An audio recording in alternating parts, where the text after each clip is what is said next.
Hello guys and welcome back into a new brand new video. In today's tutorial, I'm going to show you how to disable Copilot on GitHub.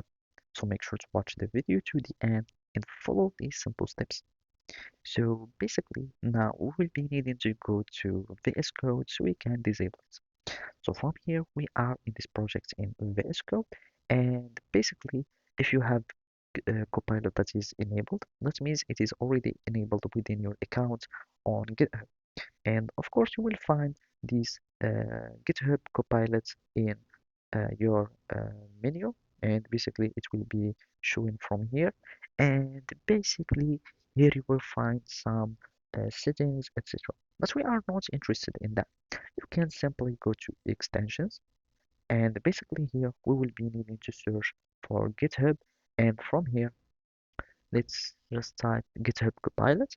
And as you can see, we can already find these extensions. You can simply disable the extension, and basically this one is the GitHub Copilot. You can simply click on disable, and here we can go again to this GitHub Copilot chat, and it will be disabled too. So as you can see now, it has been disabled, and now I will need to re-enable it so we can be able to use it again. So by that, you will be able to not use GitHub Copilot, or it will be disabled.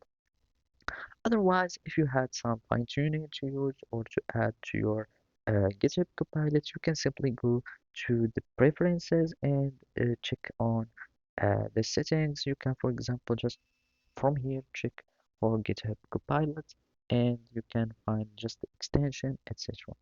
And basically, those were the steps on how to disable or just remove your GitHub Copilot on VS Code. So thank you for watching and see you next time.